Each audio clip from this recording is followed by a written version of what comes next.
Trump dials up pressure on allies. South Korea is latest to be put on notice by Francesca Chambers. From Washington, President Donald Trump is putting another U.S. ally he says was insufficiently supportive of the Iran war on notice, directing the Pentagon to scale back military exercises with South Korea, a country he has pressed to pay for more for its defense. Quote, "We can't go around and protect all of these countries, especially when they're not there to help us," Trump said August 17th in the Oval Office. South Korea is the latest in a string of close U.S. allies Trump has threatened to penalize with reduced military support since the United States and Israel went to war with Iran earlier this year. The president has ripped nations such as the United Kingdom, Italy, and Spain, and said he's re-examining the U.S. relationship with the NATO alliance, which he has long criticized as a laggard over some members' lackluster defense spending. Over the past several days, he has lobbed similar allegations at South Korea and made public overtures to Kim Jong-un, the North Korean leader with whom he tried to negotiate a nuclear deal in his first term. A day before his missive on the joint military exercises, he posted a photo of himself and Kim standing together inside the demilitarized zone, the 160-mile-long barrier that divides the two countries in half. The actions toward South Korea and the accompanying outreach to Kim prompted some regional experts to ask, why now? Retired Rear Admiral Mark Montgomery, a senior fellow at the Washington-based Foundation for Defense of Democracies, called it, quote, befuddling and illogical for the president to be reaching out to North Korea with at least partially the intent being to punish South Korea, who is our ally and partner, end quote. He's not going to be able to convince Kim Jong-un to give up his nuclear weapons. There's no Nobel Prize waiting at the end of this rainbow. So I don't know what the president's up to, said Montgomery, a co-author of the book Axis of Aggressors, Countering the Cooperation of China, Russia, Iran, and North Korea. Sidney Seller, a senior advisor with the Center for Strategic and International Studies, focused on Korea, said Trump has thought of ways to re-engage Kim for some time and appeared to be signaling his desire to jumpstart denuclearization talks with the hermit nation in his social media posts. As part of the 2018 negotiations, Seller said, Kim demanded the United States roll back the joint exercises. In return, North Korea was expected to refrain from nuclear tests and intercontinental ballistic missile launches. Quote, some messages have been sent in. Pyongyang has not replied. But Trump had a lot of other things on his plate.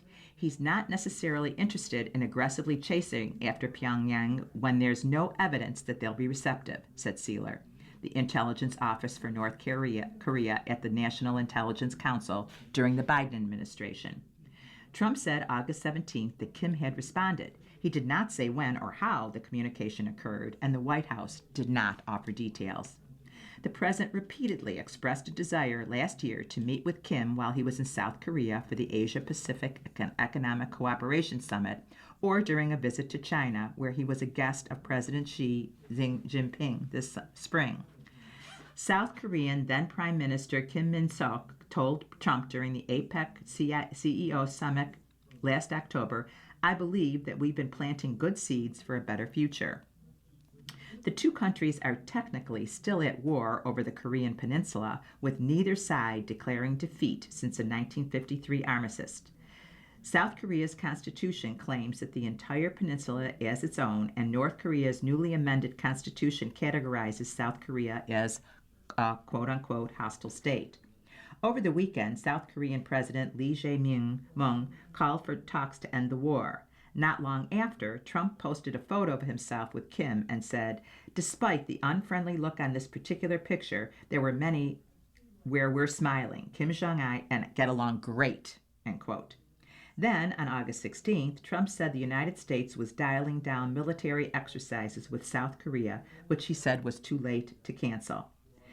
These exercises are not only costly, which much of these costs paid for by the United States of America, as usual, he wrote on Truth Social, adding, but send a signal that is totally inappropriate and hostile to a country that, as long as Donald J. Trump has been president, has been unthreatening and respectful, end quote. Trump has always felt that the relationship he built with Kim in his first term and the United States alliances in the region would make it uniquely possible for him to lead some sort of ground-breaking negotiation, said Alexander Gray, chief of staff at the National Security Council in Trump's first term. Quote, the president has never changed or deviated from his desire to broker a historic deal that could potentially bring peace to the Korean Peninsula, Gray said. The question is, when would he have the bandwidth, the opportunity, when would the stars align for him to pursue that, end quote.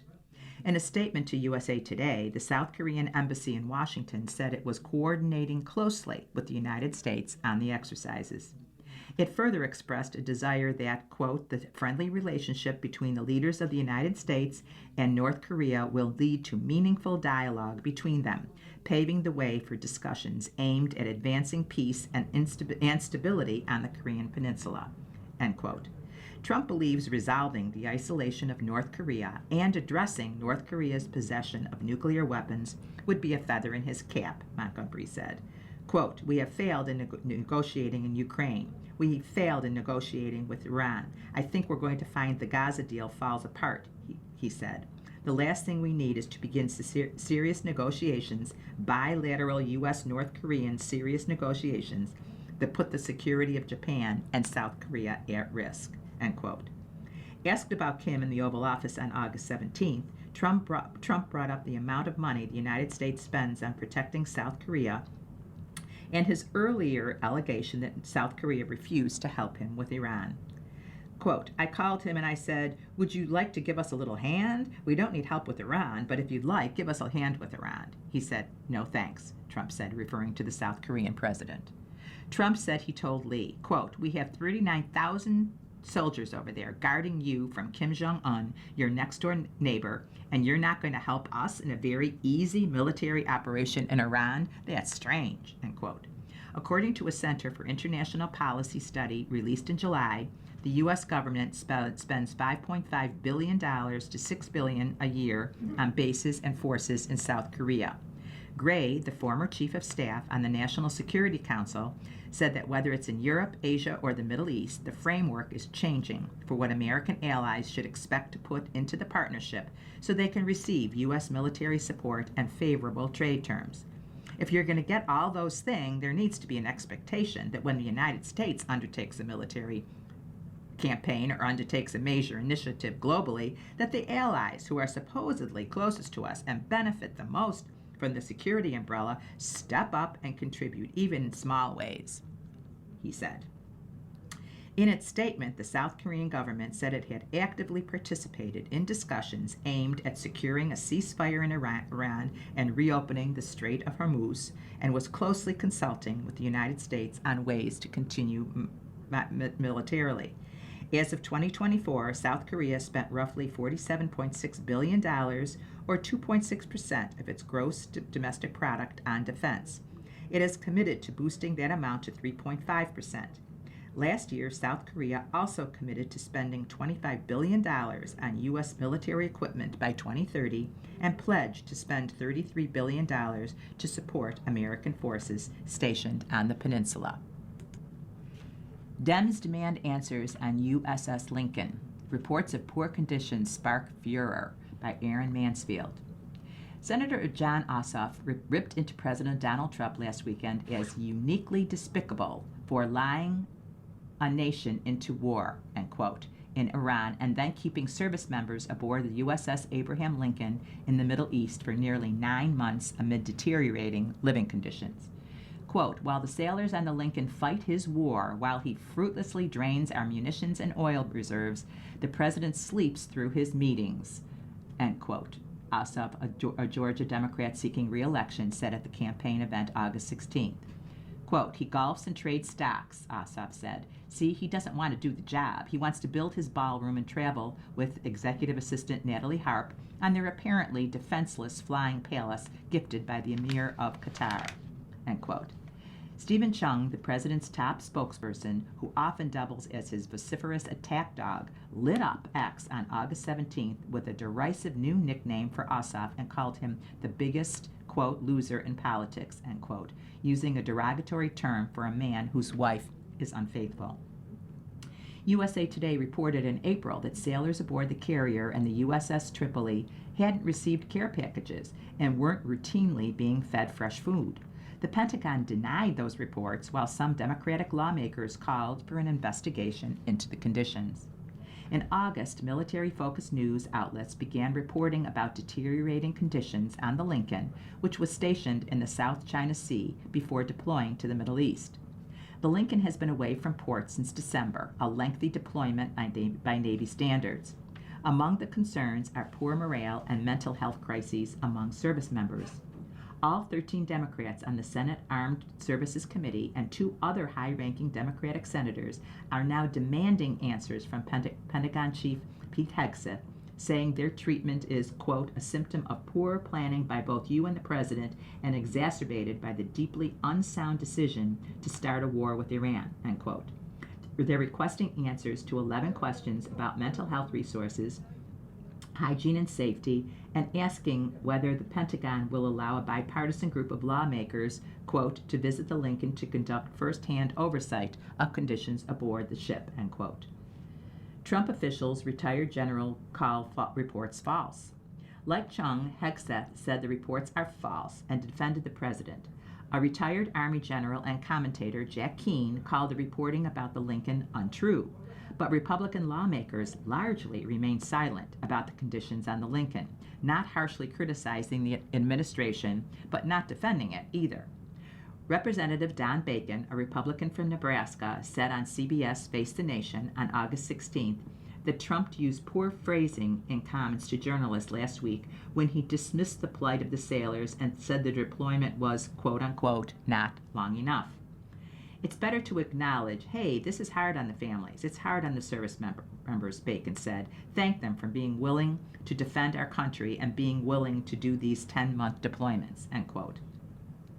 When the moderator asked Bacon whether Congress should investigate what happened on the Lincoln over the past 9 months, he said, quote, we should have oversight, end quote, and recommended bringing in the Secretary of the Navy or another high-ranking official and have them explain to us the truth on that, end quote. Dem says conditions on carrier national disgrace. Senator Mark Kelly, a Democrat from Arizona and a retired Navy officer, called for an investigation into the conditions in a social media video, citing reports that sailors have tried to jump off the ship to end their lives. Quote, our service members deserve better than this, end quote, Kelly said. Responding to Kelly's description of a sailor who had lost more than 20 pounds while on the ship, Representative Ro Khanna, a California Democrat, wrote, this is a national disgrace. Senator Ruben Gallego, another Democrat from Arizona, said on ABC's This Week on August 16th that sailors who return home are going to seriously reconsider whether they want to keep serving in the Navy because of how poorly they're being treated.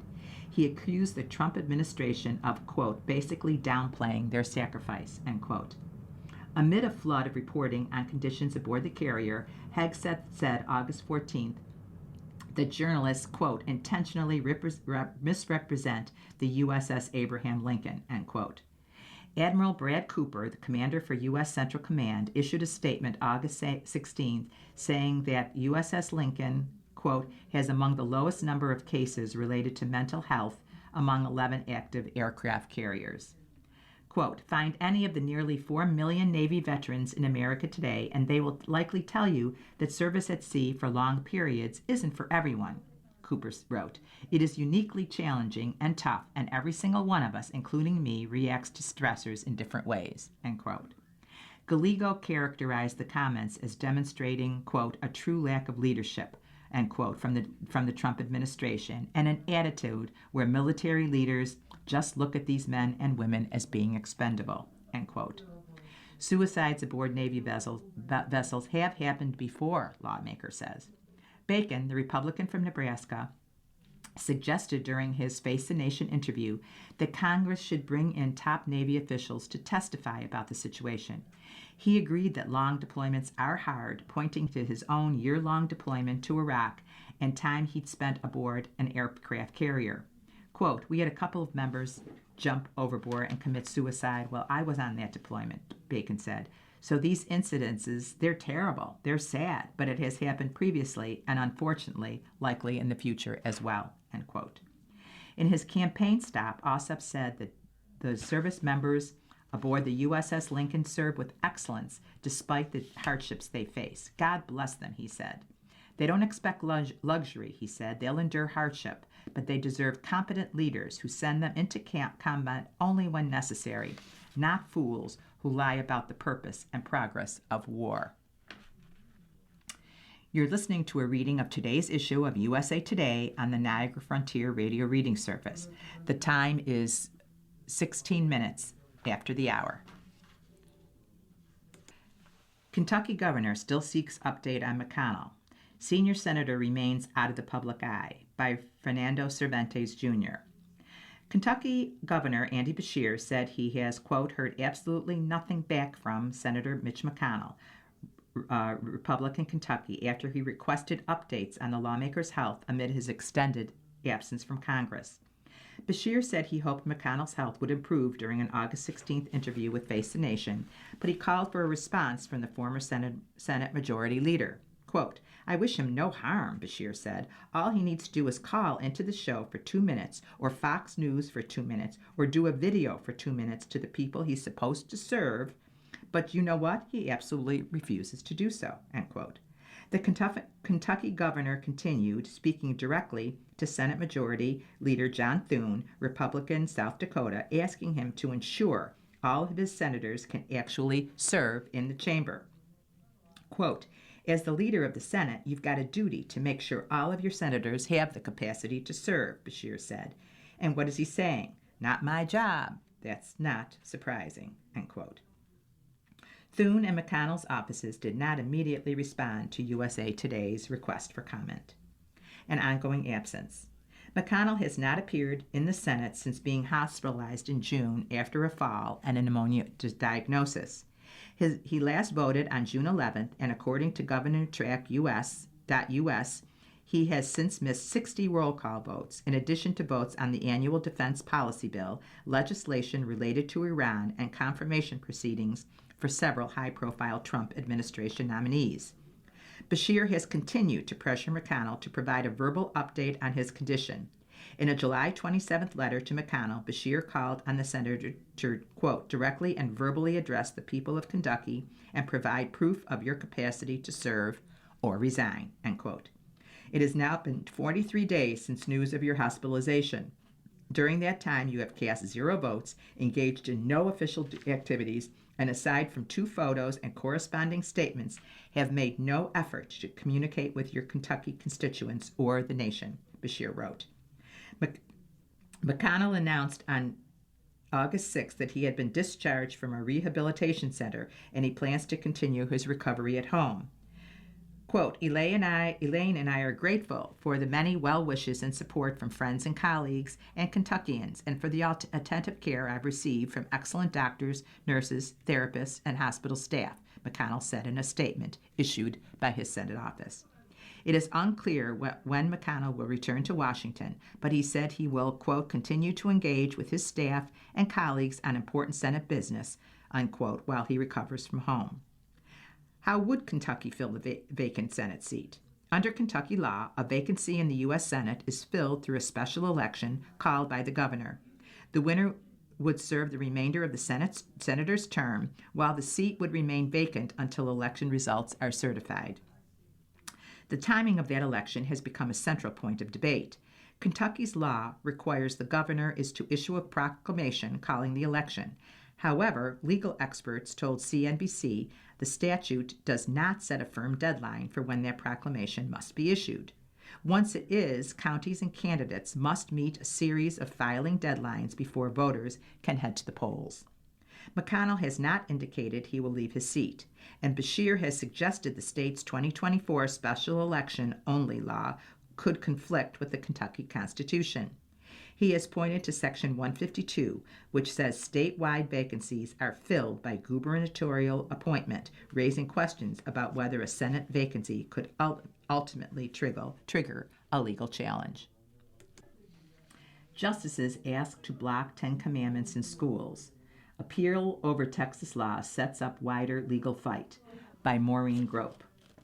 Washington. A coalition of multi-faith families asked the Supreme Court on August 17th to rule that Texas can't require public schools to display the Ten Commandments, likely setting up a major battle over the separation of church and state. The more than 24 families, whose beliefs include Judaism, Baha'ism, Christianity, Unitarian Universalism, and no faith, are appealing a lower court decision backing Texas law. The Fifth U.S. Circuit Court of Appeals voted 9-7 in April to uphold Texas Senate Bill 10, which was enacted last year and requires a poster of the Ten Commandments to be displayed in a visible spot in every public elementary and secondary school classroom in the state.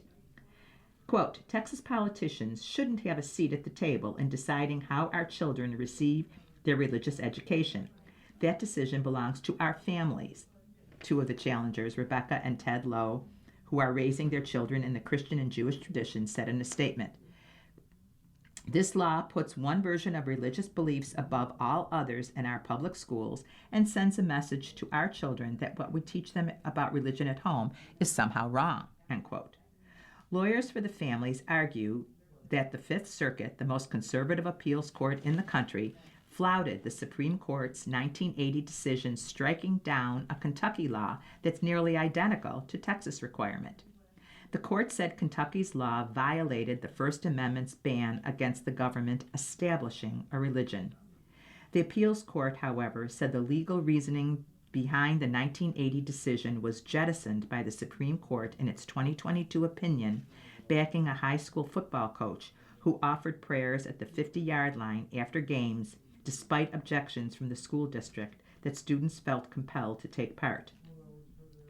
The appeals court also did not agree with the families that their challenge is supported by the Supreme Court's 2025 ruling in favor of parents who wanted their elementary school children removed from Maryland schools when books with LGBTQ themes were being used.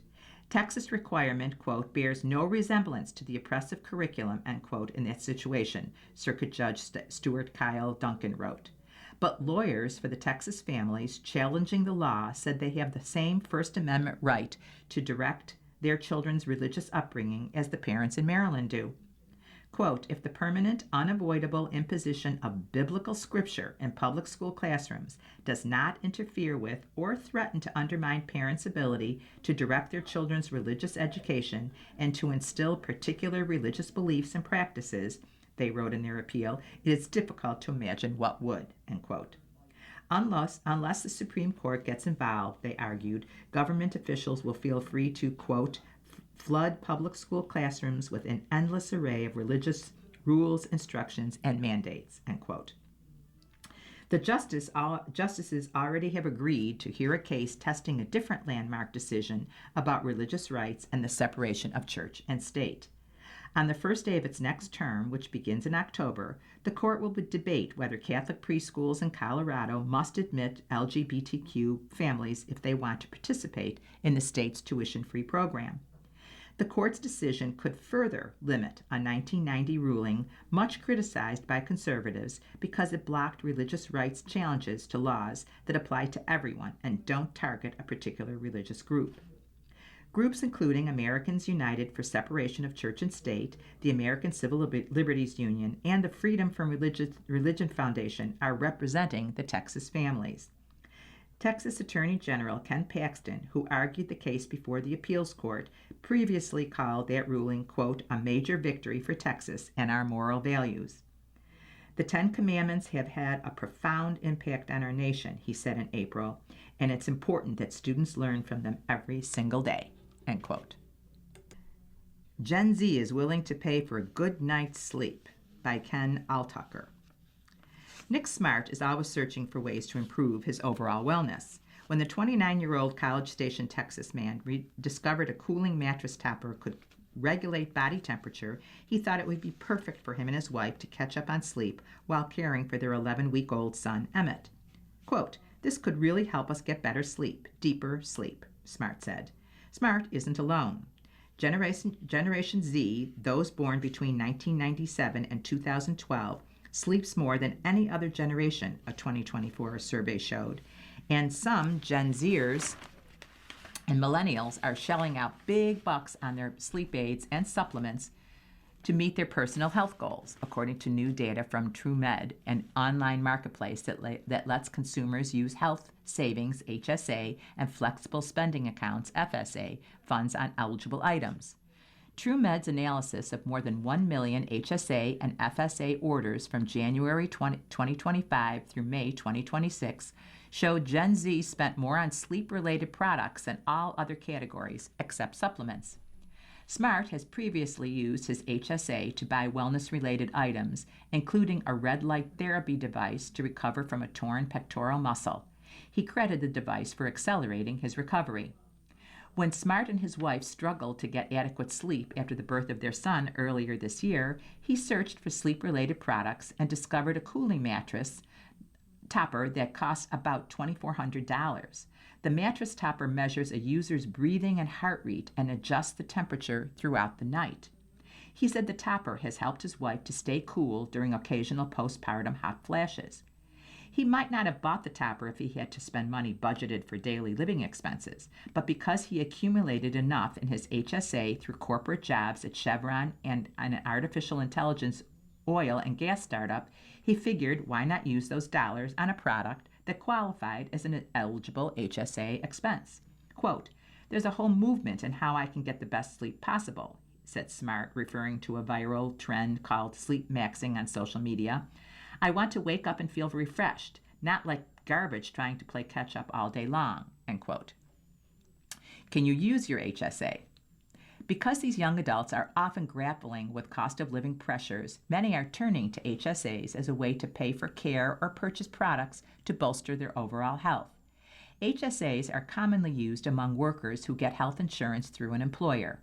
As of mid-2025, a national survey showed U.S. consumers had 40 million HSAs with $159 billion in deposits, a 16% surge in savings from a year before.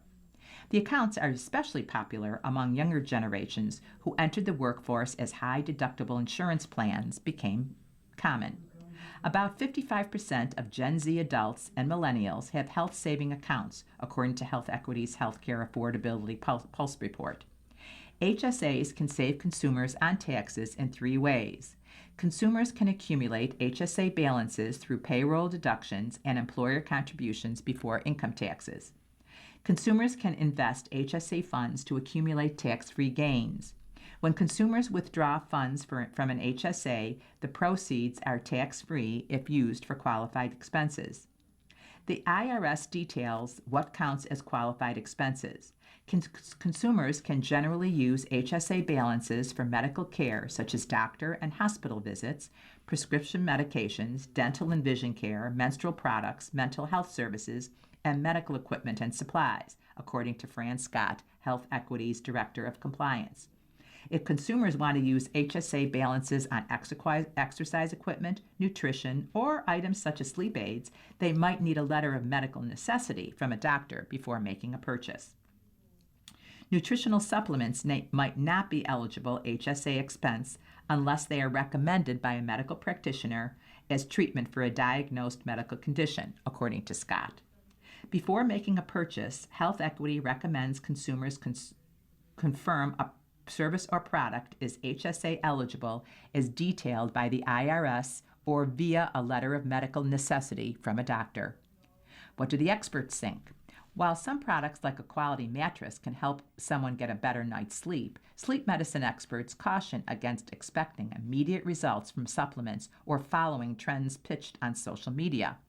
Quote, "You have influencers and others who are trying to provide medical information for clicks versus what's been established and what's been studied," said Dr. David Coleman, a sleep expert and spokesman for the American Academy of Sleep Medicine, or AASM.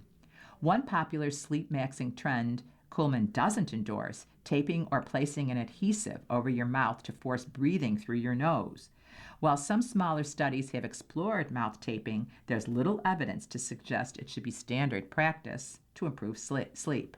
Still, many Americans are looking for ways to get a restful night's sleep. A recent AASM survey found 45% of adults said family responsibilities have a major or moderate impact on their ability to regularly sleep well. The survey said that 39% cited job stress, 36% said housing costs, and 35% said work schedules impaired the ability to regularly sleep well. 1 in 3 adults get excessive daytime sleepiness, which has been linked to cognitive impairment, work-related accidents, drowsy driving, and mental health concerns such as depression, according to the AASM. AASM recommends the following steps for restful sleep. First, go to bed when you're sleepy and wake up the same time each day. Second, take 30 to 60 minutes before bed to decompress. Avoid screen time, work email, and stressful conversations. Third, exercise regularly or stay active to help ease stress, but avoid vigorous workouts right before bed. Finally, eat a balanced diet with fruits and vegetables, grains, and protein. You're listening to a reading of today's issue of USA Today on the Niagara Frontier Radio Reading Service. The time is 31 minutes after the hour. Border wall work in National Park is paused after outcry. Environmental groups say damage is done, by Trevor Hughes. Federal officials have paused a controversial construction project linked to President Donald Trump's southwest border wall through Big Bend National Park in Texas. While federal officials did not plan to build a wall through the park, public lands advocates were outraged when contractors began bulldozing access roads through the area in early to mid-August. Videos recorded by activists captured bulldozers and track hoes cutting through the desert soil and across cliffs. Last night I put a pause on all activity in that park as far as construction goes until I can get down there and do a personal evaluation, talk to some stakeholders, talk to local law enforcement in that area.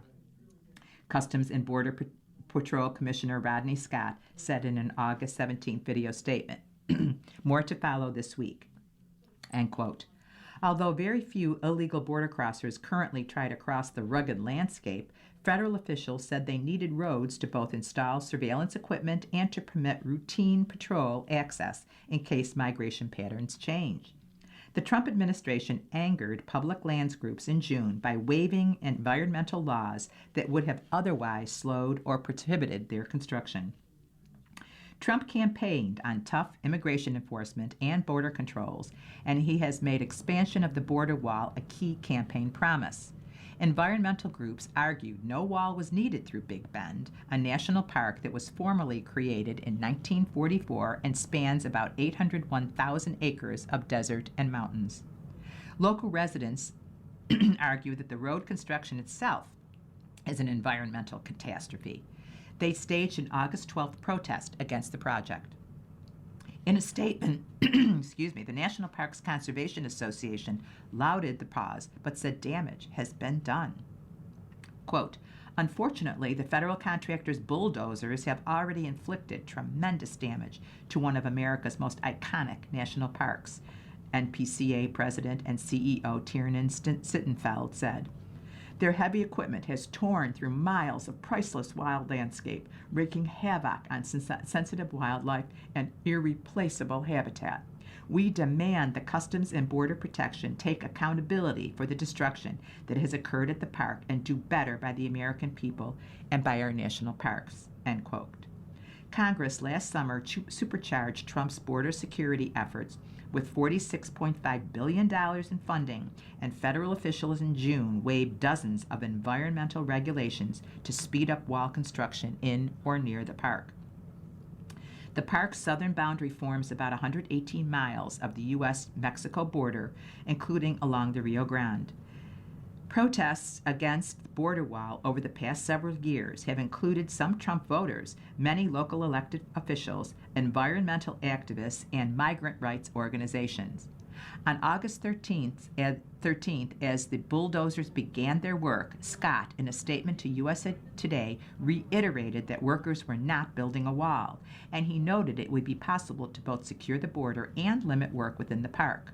Quote, as we strengthen the border across the Southwest, we will not leave Big Bend as an opening for cartels to exploit by shifting their routes and tactics, he said. We are securing this park to protect its legacy, keeping it safe, secure, and pristine so American families can enjoy the beauty of our country, free from the fear of cartel activity for generations to come, end quote. Earlier in the year, the Trump administration indicated that it would skip building a physical barrier along about 372 miles of the border because of, quote, unfavorable terrain or remoteness of location, end quote. Other locations will receive vehicle bollards that let wildlife pass through unimpeded, the Department of Homeland Security said. Speaking to reporters on August 17th, Texas Governor Greg Abbott said he's confident federal officials can both secure the park and the nation's southern border. Abbott said he talked to Homeland Security Secretary Markwayne Mullin and received assurances there will be no wall or fence through the park. Abbott did not address the construction of access roads. They understand that there are other tools to successfully secure that park through technology, through personnel, through other means, Abbott said. There are technology tools that don't include barriers, end quote. I'll now read from the money section of the USA Today, Wednesday, August 19th, 2026. Tariffs lead Ford to build more in the U.S. CEO explains why company pulling Lincolns from China, by Jamie L. LaRue, Detroit Free Press. Ford Motor Company CEO Jim Farley said the automaker's decision to move production of its Lincoln Nautilus midsize SUV from China to United States by the end of the decade was not made lightly, and it's centered on two big considerations. Ford will design all new Lincoln vehicles in the next few years and the present economic burden of tariffs on Ford. Also, Farley said in an exclusive interview with the Detroit Free Press, part of the USA Today network, that with quality improving in Ford's U.S. manufacturing facilities, it was a good time to make the move. On June 25th, Ford was ranked number 1 among mainstream brands on the J.D. Power's initial quality survey. Quote, we now have the confidence that we can compete with Genesis or Lexus imported outside the U.S. We made a lot of progress, Farley told the Detroit Free Press. Now we're fully confident that we can make these Lincolns in the U.S. and be fully competitive with the global standard that we see for the luxury business, end quote. Analysts, meanwhile, said the decision to move Lincoln production offers Ford the chance to relaunch the luxury brand with a big splash. Quote, with new models due to hit showrooms around the 2031 model year, Lincoln has a unique opportunity to relaunch the brand in spectacular fashion, Sam Fiorani, Vice President of Global Vehicle Forecasting at Auto Forecast Solutions, said. Lincoln has always lagged behind the major players in terms of volume, even with a range of excellent products, end quote. The change is coming. The Dearborn-based automaker announced August 12th that starting in 2030, it will increase the production of Lincoln vehicles in the United States, creating thousands of jobs in the process. It means Ford will stop importing the Nautilus, which it makes in China. In an interview with the Detroit Press on August 13th, Farley declined to specify which U.S. plants would get the extra Lincoln production or where the added jobs would land. He also declined to specify any changes to Lincoln's lineup of vehicles other than to confirm that Lincoln will design all new vehicles in the next few years. Quote, we won't want to be specific. We want to talk to United Automobile workers about the specifics first, Farley said. But I would say just the employment for moving high-volume Lincoln models to the U.S. obviously will be thousands of jobs for people, end quote. In the States, Lincoln sells 3 vehicles, the midsize Nautilus and Aviator SUVs, and the Navigator large SUV.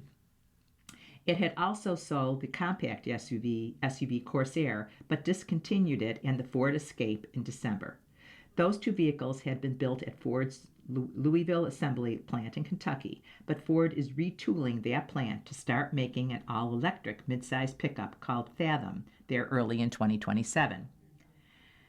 Ford currently builds the Nautilus, its 2-row SUV, at its plant in Hangzhou, China, and sells the vehicle in North America and China. Ford also builds the mid-size luxury sedan Lincoln Z in China through its Shangang Ford joint venture. It is only sold in China. Fiorani said a redesigned lineup built in the United States will allow Lincoln to capture a new buyer. Quote, a convergence of new vehicles arriving in a 12-month period opens the door to introduce Lincoln to a new generation of buyers, making it an alternative to the better-known players, end quote, Fiorani said. Showcasing redesigned luxury SUVs and possibly new models, Fiorani said gives Lincoln, quote, a chance to move up the ranks of luxury brands if harnessed properly, end quote. The making of the decision.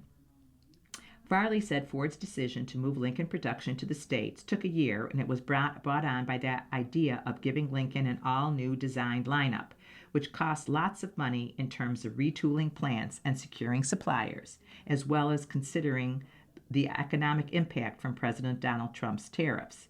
Quote, the Trump administration came in and they were very crystal clear to us that they want even the most American company like Ford, in terms of production, to build more in the U.S., Farley said. When they put in the tariffs on automotive, in some cases, they're 50+% higher on these vehicles we're importing from China. Very quickly, it became obvious to us that we have to make a tough choice here, end quote. In March 2025, Trump put 25% tariffs on all imported vehicles and car parts. There were already some tariffs in place on exports from China, which is why the additional 25% tariff could add up to more than 50% tariff an importer must pay. A tariff is a tax on an importer pays to bring a good over a border. For Ford, its total tariffs amount to a roughly $2 billion expense last year. Farley said the Lincoln production move was a tough choice also, in part, because under former CEO Alan Mulally and with Farley's input at the time, Ford relaunched Lincoln in China in 2014 and started manufacturing there in March 2020 at the Shangang Ford joint venture factory. Quote, we decided to position Lincoln as an American brand. Our concept was to have American vehicles, like Navigator, sold in China, and that allowed us to have one model for both markets. Farley said, it didn't make sense for us to have the same model built in the U.S. and in China. Our quality in China was excellent, and because there were no tariffs, we decided to save money in a way and tool up our one or two Lincolns in China, just like GM did with Buick and other companies did, end quote. Ford eventually shifted to build a Nautilus in China for sale in the United States, and the vehicle is the brand's top seller.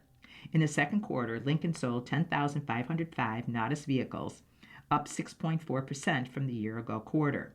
It was the strongest second quarter ever for the nameplate, and nearly two-thirds of the buyers were conquest buyers, those buyers who had previously purchased other premium utility brands. A new Nautilus.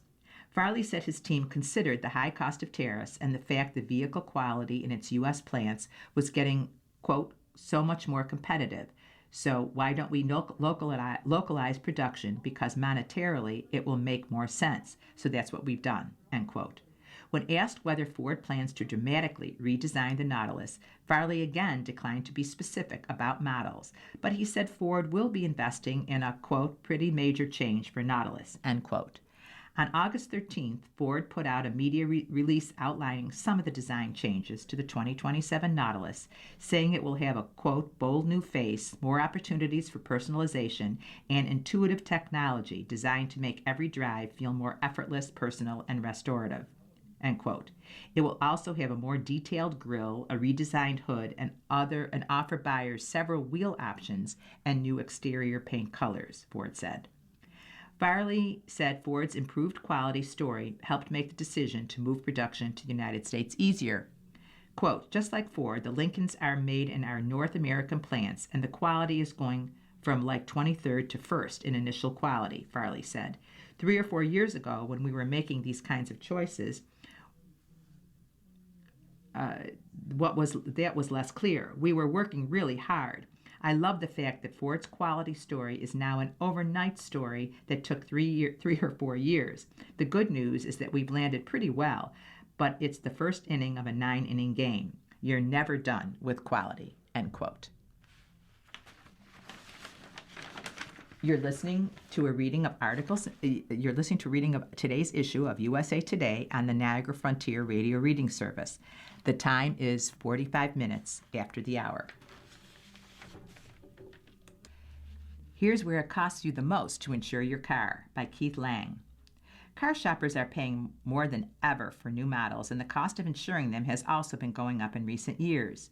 The average annual cost of full coverage car insurance in the United States in the first half of 2026 was $22,237, according to a study that released by Insurify. The group found that insurance rates rose in 27 states in the first half of 2026, with drivers in 7 states plus Washington, D.C., paying more than $3,000 annually for full auto insurance. The finding comes as the average price of a new car rose to $49,855 in July, according to Cox Automotive's Kelley Blue Book. The average June price for new cars was up 0.2% from June's average of $49,757, and it was also a 1.9% increase over July 2025's average, according to the group. Insurify said drivers can't expect to get any breaks on insurance right now either. In 2025, car insurance prices did something that normally do fall, the group said, but 2026 trends suggest that this decline is ending, end quote. With that in mind, the USA Today car teams took a look at the 10 most expensive states, plus the District of Columbia, to insure a car. Number 1, Washington, D.C. Average annual cost in June, $3,880. Cost change first half of 2026, negative 7%. End of 2026 projected cost, $3,955. Number 2, Maryland. Average annual cost in June, $3,646.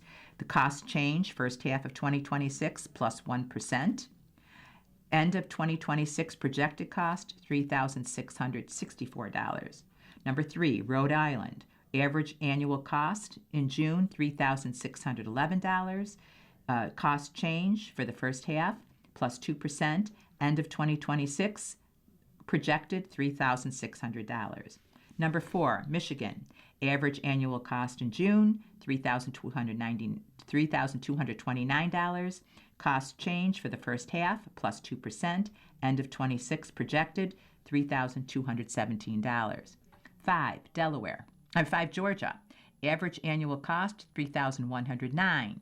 Cost change for the first half, negative 1%. End of 2026 projected cost, $3,101.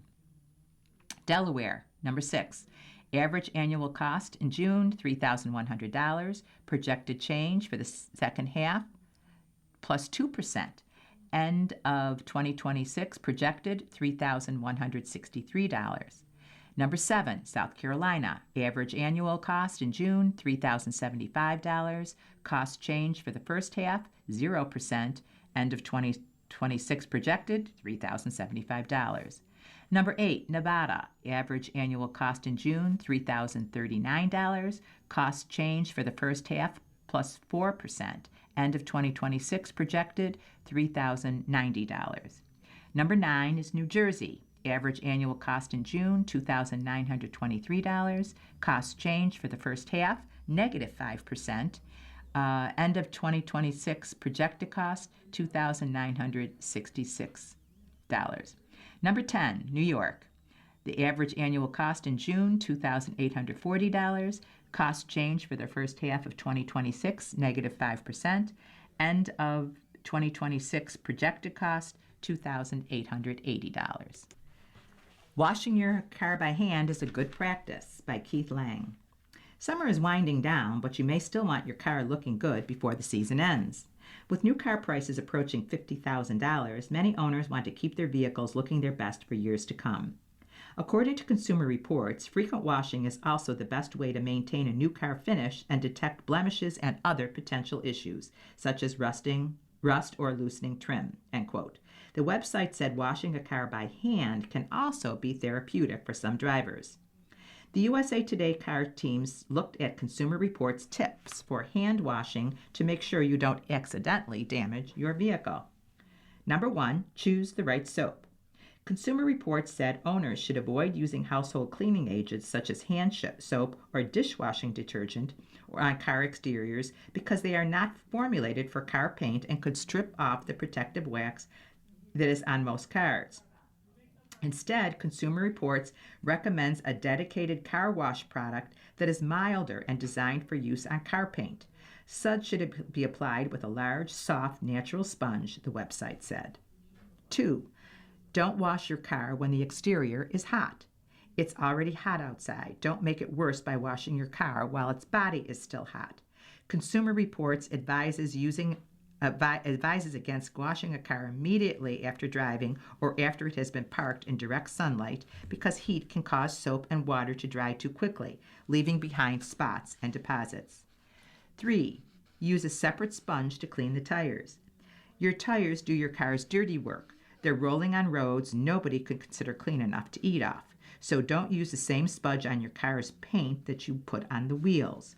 Consumer Reports said the tires may be coated with sand and other debris that could mar your car's finish. 4. Move the sponge in straight lines. Car owners of a certain age may be familiar with the phrase wax on, wax off from the Karate Kid. It turns out Mr. Miyagi's instructions for his student Daniel in the classic movie are a bit off. Consumer Reports said that moving the sponge in circles can create light but noticeable scratches that are called swirl marks. Also, don't keep using a sponge after it dropped on the ground, the magazine recommends. 5. Rinse before washing. Any good wash should start with a thorough rinse. That's true for human bodies and cars.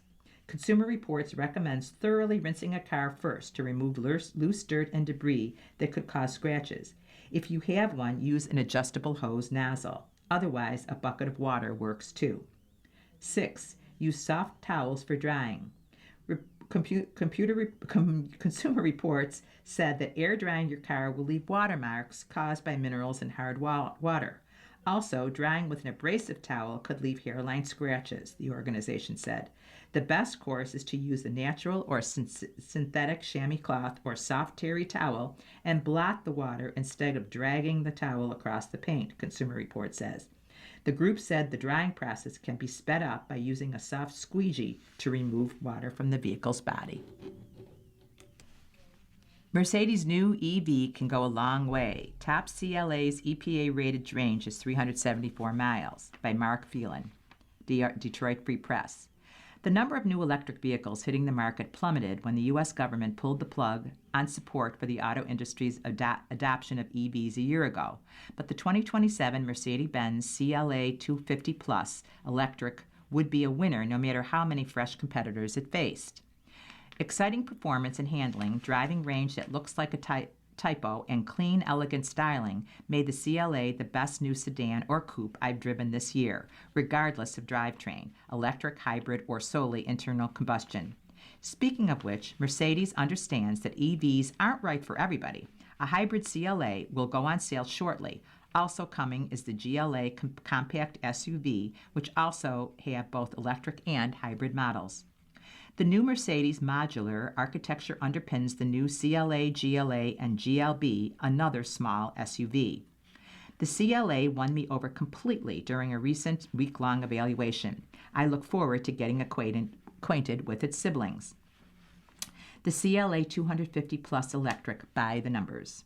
The CLA is a compact sports sedan. Built on a new architecture, it has notably more passenger space than previous generation ICE internal combustion engine CLA. Prices start at $47,950 for a rear drive model with a single electric motor. All prices exclude $1,350 destination charge. Rear drive models are called CLA 250 Plus Electric because a single motor on their rear axle generates 268 horsepower and 247 pound-feet of torque. All-wheel drive CLAs go by CLA 350 4MATIC Electric. 4MATIC is Mercedes speak for AWD. The CLA 350 has a motor on each axle for 349 horsepower and 380 pound-feet. CLA 350 4MATIC prices start at $50,500. I tested a very well-equipped rear-drive CLA 250 Plus that's stickered at $61,530. Options on my test car included AMG line package, night package, 19-inch range optimized summer tires, Burmester audio, CCS charging adapter, Sky Control dimmable fixed glass roof, 19-inch AMG 5-spoke wheels, AMG black and red MB Tex interior. You haven't seen this in an EV before. Unlike most EVs, the CLA has a multi-speed automatic transmission. Mounted on the rear axle, it has 2 gears and helps the car achieve both high efficiency and exciting acceleration. Nearly all EVs have a single-speed transmission. They don't need multiple gear ratios because electric motors produce full torque as soon as they start, unlike internal combustion engines that need to rev up to generate peak output. The transmission adds some complexity, but pays off in exciting performance and impressive range and energy efficiency. I expect we'll see more EVs adopting multi-seat transmissions as the technology matures and competition intensifies. The motor on the 350's front axle has a single-speed direct drive, like the motors in nearly all other EVs. 2027 Mercedes CLA electric trim levels and prices. CLA 250 Plus electric, $47,950. CLA 350 4MATIC electric, $50,500. Jaw-dropping range. Thanks to the transmission, special tires, and other goodies, the top CLA's EPA-rated driving range on a charge is a whopping 374 miles from a relatively modest 85 kW battery. Kilowatt battery. My loaded test car was rated at 317 miles because of summer tires and other features. Based on my week driving, I'd guess all but the heaviest footed drivers will do considerably better. Mercedes is cautious with its range features. Charging is fast thanks to an 800-volt electrical architecture. The CLA can charge up to 320 kilowatts. That allows their battery to go from 10% to 80% range in as little as 22 minutes or 200 miles range in 10 minutes. My CLA's projected range consistently exceeded the EPA projection. Driving impressions. As you'd hope, the CLA 250 Plus electric drives like a small German sports sedan. The steering is quick and responsive. Excellent road holding, in part thanks to 19-inch range-optimized summer tires. That's a new one on me, but they work with plenty of grip and less cabin noise than I'm accustomed to from some summer tires.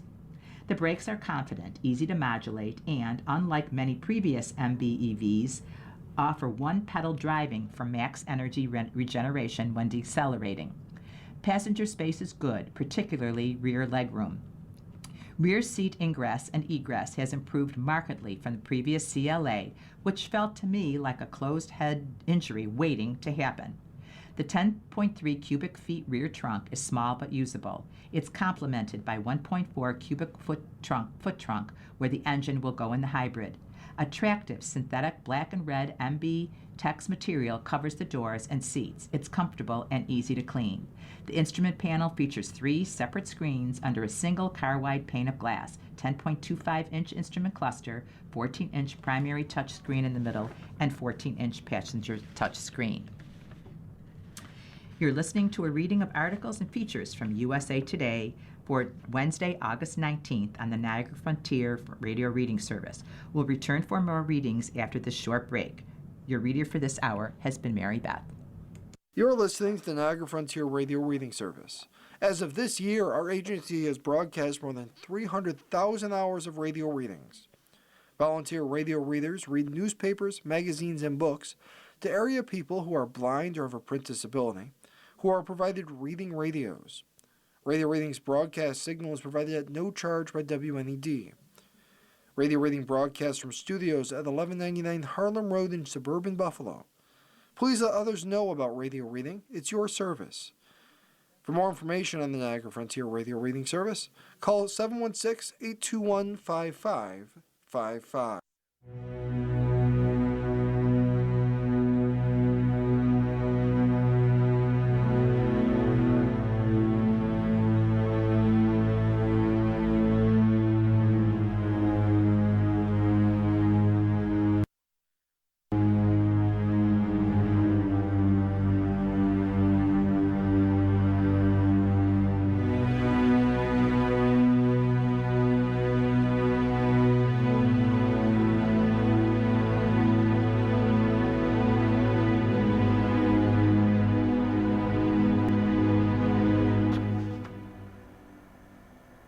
We'll continue now with our reading of articles from today's issue of the USA Today.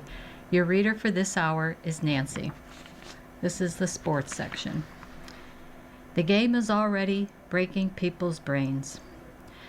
There's a dance going on here, and I'm not exactly sure what in the world is going on with the greatest rivalry in sports. But we should all thank the tortured off-season college football gods that were here for it. New Michigan coach Kyle Whittingham says he doesn't hate Ohio State, he just wants to win games, specifically the game. Ohio State coach Ryan Day says it's no big deal. He's just going to change decades of tradition and move Senior Day celebration to the season opener to avoid distractions of preparing for you know who and you know what on the last weekend of the regular season. Move the team's senior tackle event from Michigan Week 2. Even told the best damn band in the land its annual practice visit during Michigan Week is no longer. Frankly, the fact that the day has the guts and the capital to stand up to be determined BITL should be all you need to know about the bizarre twist to the game 2026, or the game within the game. Hate is a strong word, Whittingham says of Ohio State last month during Big Ten Media Days, and you would have thought a bomb was dropped right smack in the middle of sacred ground. An impact that oddly left Ohio State Buckeye fans losing their collective minds and Michigan fans believing, beyond the shadow of a doubt, that Whittingham was playing some chess-level Jedi mind tricks. Because, don't kid yourself, Whittingham knows exactly what it's like to play and coach in a game that means everything. He was a star linebacker at BYU as a player and worked for Utah as an assistant and head coach for 3 decades. The Holy War, everyone, is about as mean and nasty and downright disgusting as it gets in college football rivalries. In 2008, after Whittingham's unbeaten Utah team beat one-loss BYU by 24 in Salt Lake City, a fan held up a large sign in the middle of the on-field chaos of celebration. It read, "Where's your God now?" Earlier this spring, I reminded Whittingham of that moment when he was sitting in his office in Ann Arbor, barely 3 months into the gig. "Yeah, that deal is unique, but it's regional," he said. "This one is national. This one is really big." He gets it, just like Day gets it, though in a more oddly insecure way. I'm not sure any coach in the history of the game was more impacted by the 5-season stretch from 2020 to 2024. It began with the 2020 game, which Michigan eventually was forced to cancel because it said it couldn't field a team with COVID restrictions. It was earlier that year that then Michigan coach Jim Harbaugh accused the Ohio State coaching staff of illegal contact with players during the suspension of activities because of the pandemic. You know, the very thing the Michigan staff was accused of and eventually sanctioned for by the NCAA. Day privately told his staff they would hang 100 on Michigan, and the declaration was leaked and the teams never played, and the next thing you know, Michigan was hanging 42, 45, and 30 on the Buckeyes in successive wins. 3 losses that crushed Day and the Buckeyes, and then a 4th straight that brought the program to its knees. That was the season. In 2024, where Day bared his soul about the previous 3 losses and how he compared the rivalry to war. It's not war, it's a game. It's about preparation and execution, and more times than not, who controls the line of scrimmage. Players win games, not Jedi mind tricks or changing tradition or post-traumatic Michigan disorder. Ohio State beat Michigan last season in Ann Arbor because it had the better team, the better quarterback, and the better coaching staff. The Buckeyes were better prepared and made it look easy in the cold and snow. That doesn't mean we can't enjoy the off-season dance of how the game will be won or lost. It will have nothing to do with hate or moving Senior Day festivities to the season opener. For the winner, anyway. Thinking big, Jessica Pegula embraces the grind ahead of U.S. Open. American tennis star Jessica Pegula has dreamed about what it would be like to win the first Grand Slam of her career. She said achieving that milestone at the U.S. Open, her favorite of 4 slams, would be even sweeter. My goal is to win the tournament, Pegula told USA Today Sports ahead of the 2026 U.S. Open. It's my favorite place to play, just purely because I'm an American and I'm from New York State, and I do think people get behind me and encourage me a lot, more than maybe even some other Americans.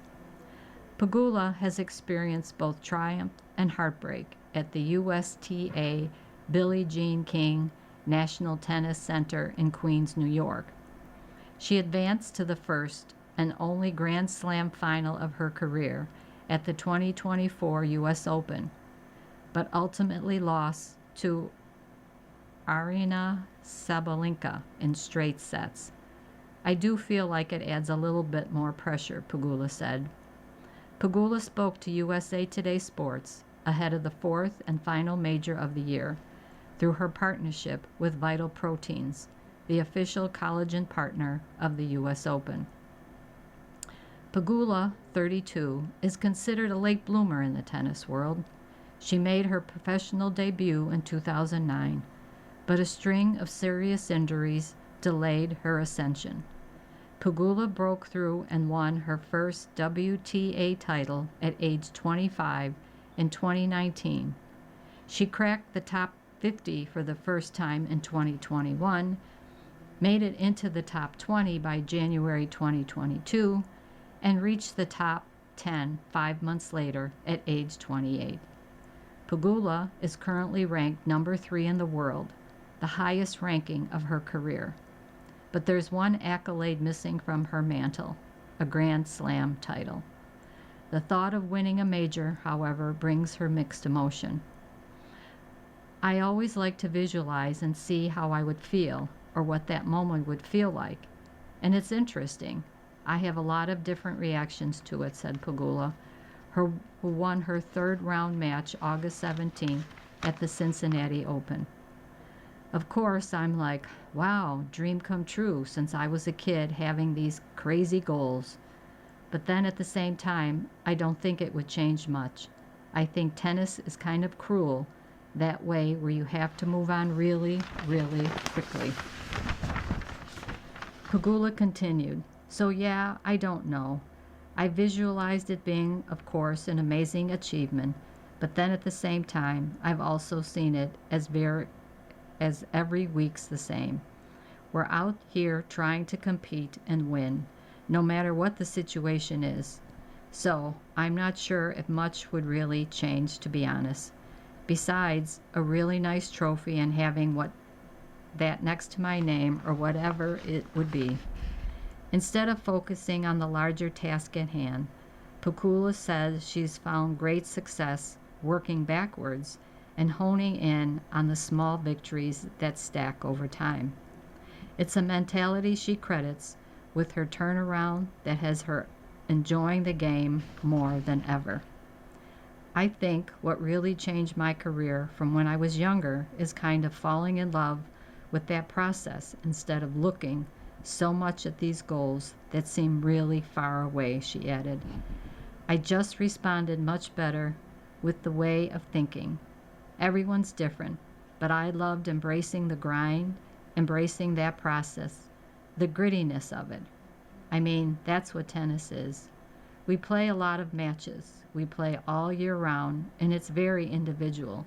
So, if you don't fall in love with the process, I don't think it's quite as enjoyable.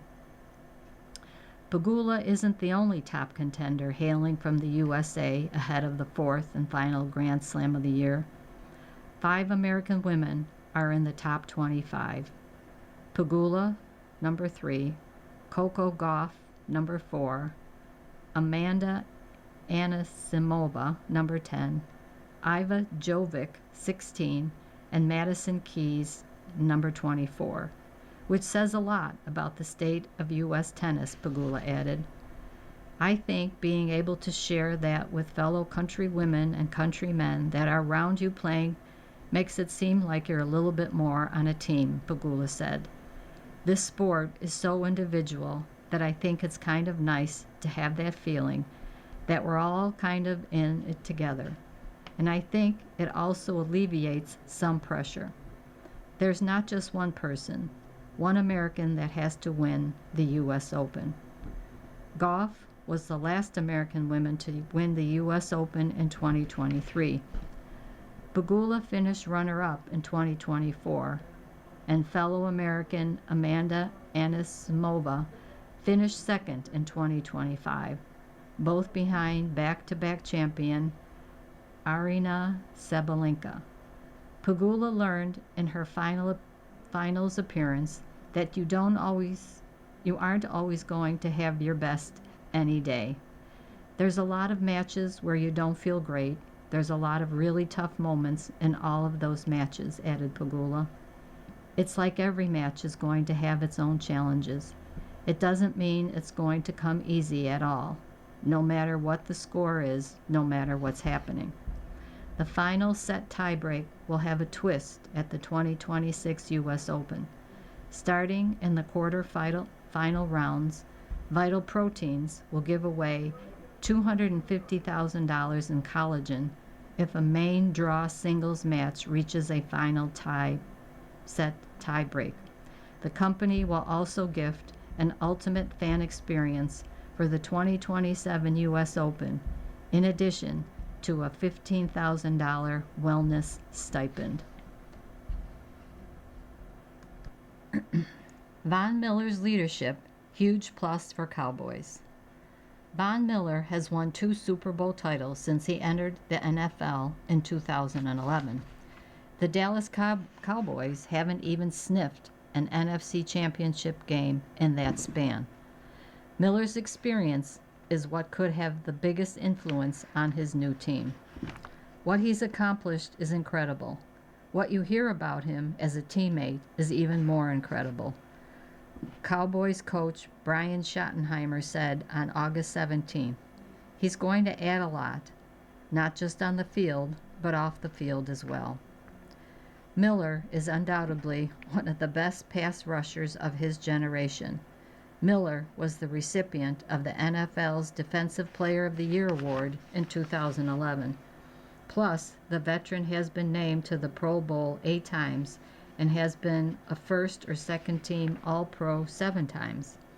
His 138.5 career sacks are the most among active players. Yet, the Super Bowl 50 MVP award and being part of the Los Angeles Rams Super Bowl 56 squad are the factors that should make him invaluable to a Cowboys franchise and an owner starved for a Super Bowl. The Cowboys have made no secret of their desire to reach the football mountaintop.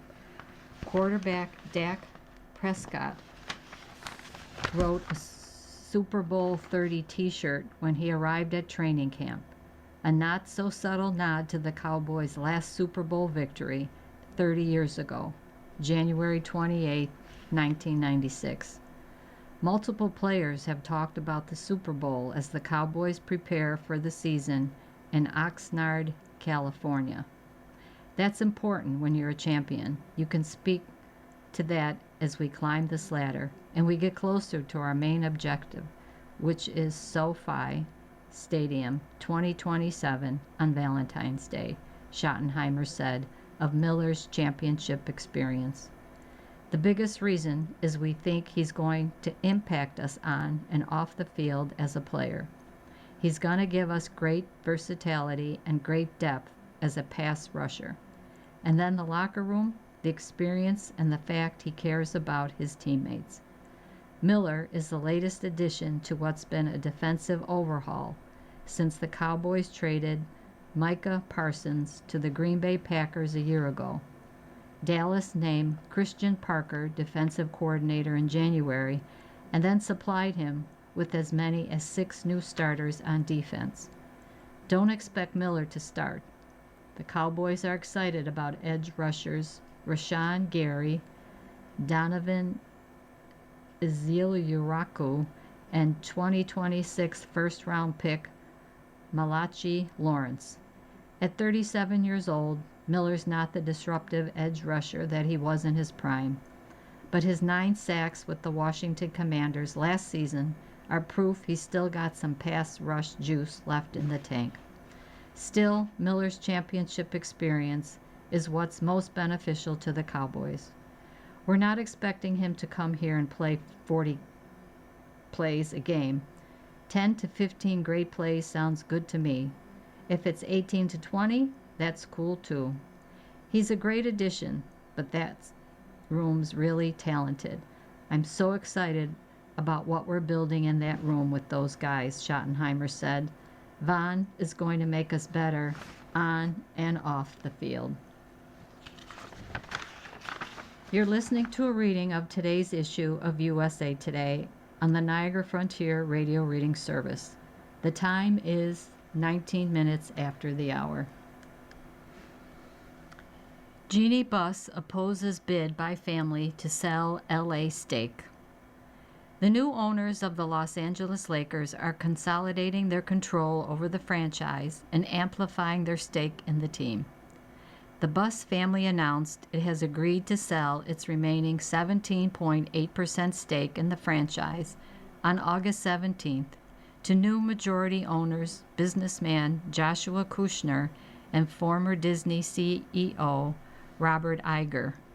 ESPN was the first to report the news. We have decided as a family to sell the remaining Buss Family Trust shares to the Bob Iger Group as part of the ongoing transaction, the Buss family said Monday in a statement. We love the Lakers, Laker fans, and will continue to support Los Angeles, but it's time to use this opportunity to move on and exit gracefully while we still can. But there could be a wrinkle in the family's plan to sell its shares. In a letter through her lawyer at Shepard, Mullen, Richter, and Hampton, obtained by USA Today Sports, Jeannie Buss is opposing the sale of the family's minority stake, claiming it would be a breach of the family's trust. The letter, which was sent to lawyers representing Jeannie's siblings, argues that Jeannie remains the controlling owner of the family stake, citing a 2017 order from the Los Angeles Superior Court, and that any attempt to override that would constitute a breach of trust, breach of fiduciary duty, and be in contempt of court. The opposition from Jeannie complicates the sale of the family's shares and could not ignite a legal battle between Jeannie and her siblings. The announcement that the Buss family intends to sell its shares comes just days after Kushner and Iger stunned the NBA world by agreeing to purchase agreement of the Lakers for a record $12.5 billion on August 12th. That happened 10 months after the Los Angeles Dodgers co-owner and TWG Global CEO Mark Walter bought the team from the Buss family. The Busses had retained a minority position after the June 2025 sale to Walter. According to ESPN, the 6 children of owner Dr. Jerry Buss held a vote as part of the family trust to consider the sale of the remaining shares to Kushner and Iger's group. The deal required 4 of 6 votes. Monday's decision for most of the Buss children could now end the family's memorable 47-year run with the franchise. Jerry Buss bought the Lakers in May of 1979 for $67.5 million in a deal that also included the NHL's Los Angeles Kings and the arena where both franchises played, the Great Western Forum in Inglewood, California. Under the Buss family's direction, the Lakers ushered in the Showtime era and oversaw a stretch of consistent competitiveness. The Lakers won 11 championships during the family's reign as majority owners. Under the Busses, the Lakers recorded just 10 seasons with a win percentage below .500 and missed the playoffs only 9 times. In fact, Los Angeles clinched postseason berths in the first 14 years of Buss's ownership of the team. A number of franchise icons and eventual Hall of Fame players, names like Magic Johnson, Shaquille O'Neal, and Kobe Bryant, started with the Lakers under the Buss family. With Monday's decision, Jeanie Buss can no longer serve as governor of the Lakers. When Walter first bought the majority stake of the franchise in June of 2027, he had agreed to allow Jeanie, the daughter of Jerry, to serve as governor for the Lakers through the 2030 season. On Wednesday, Iger had told the California Post that he and Kushner had every intention to honor the agreement with Jeanie Buss has made with Walter to remain as governor. Yet, NBA rules mandate that a person must retain at least 15% ownership stake in a franchise to act as governor. It is unclear who will serve in that role moving forward. With their addition of the 17.8% stake that had belonged to the Buss family, the Kushner and Iger group will now control north of 82% of the franchise. The sale will still need approval from NBA's Board of Governors. LIV Golf ends 2026 season this week in Indy. On August 14th, LIV Golf quietly stopped selling tickets for its team's championship event at the Cardinal at St. John's Resort near Detroit, proving that the tournament would not be played amid LIV's ongoing funding crisis. The championship had been scheduled for August 27th to the 30th and was set to serve as the season-ending showcase of the league's team competition. A new report, however, suggests LIV Golf's handling of the event's apparent cancellation may have been far from transparent.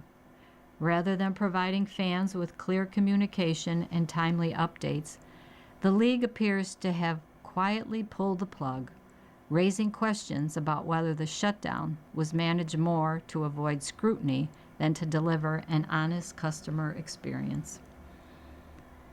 No tournament infrastructure was erected at the course that welcomed tens of thousands of spectators for LIV's Golf's 2025 Team Championship, the league's first event in Michigan. Yet, as recently as the night of August 12th, LIV Golf was still selling tickets for this year's championship. By Thursday afternoon, however, fans visiting the league's website were greeted with a terse message. The tickets you were looking for are no longer available. No additional information was provided, including whether ticket holders would receive refunds.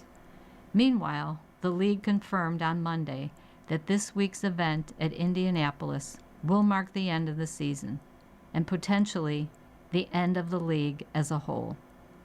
The 4-day stroke play event will take place August 20th to the 23rd at the club at Chatham Hills, where 57 players will contend for the Indianapolis individual title and final spots in the league's individual season-long standings, said a memo from the league. The team competition will count the scores of all 4 players on each team every day, culminating with one of the 13 teams being crowned the 2026 LIV Golf Team Champion.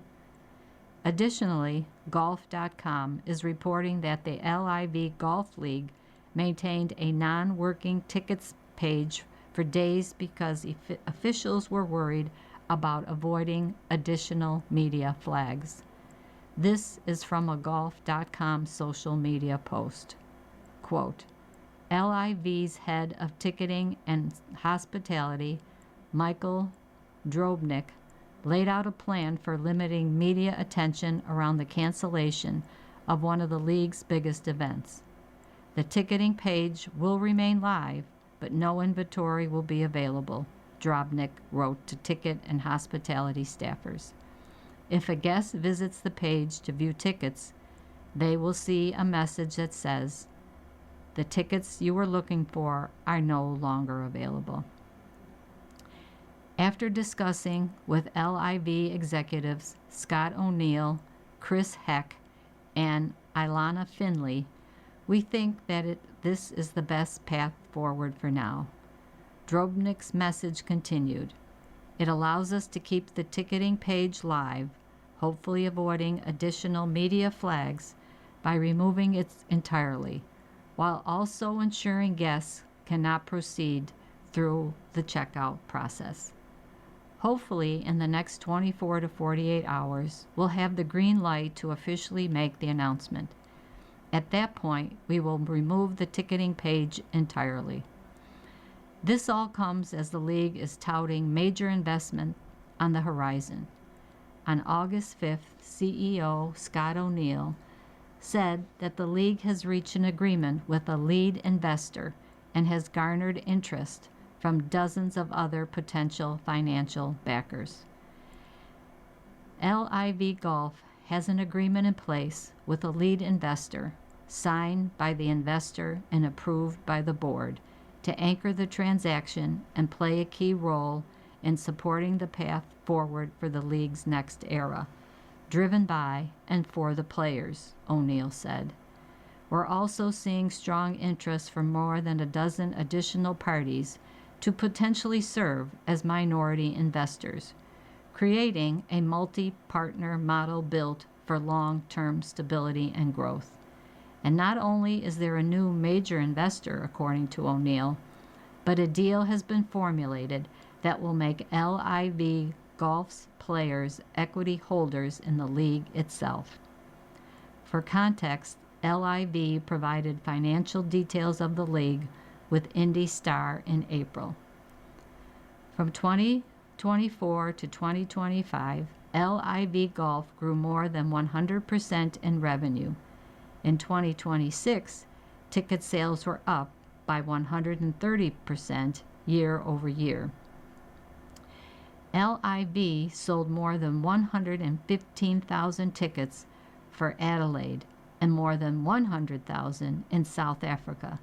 Sponsorships are up 40% year over year. Through the first 5 events, the league was pacing $100 million ahead of last year's revenue.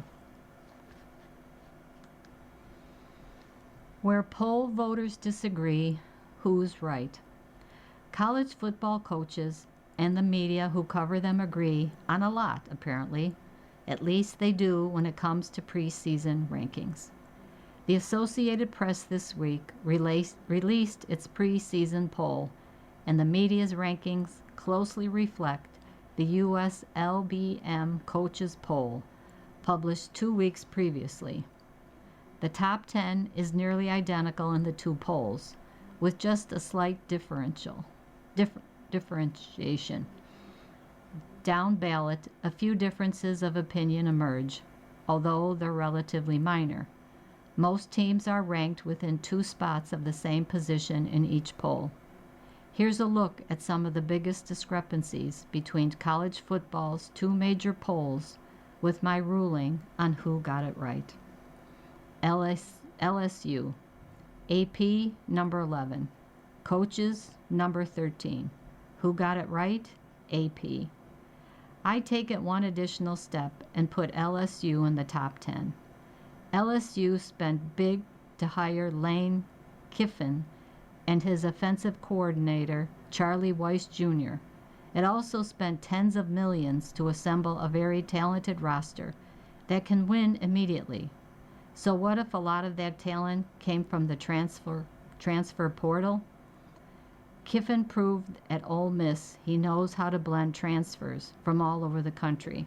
His latest transfer haul includes a who's who of the portal. LSU just needs transfer quarterback Sam Leavitt to recover his 2020 form after a 2025 slump that included a foot injury. Alabama. AP number 13, coaches number 11. Who got it right? The coaches.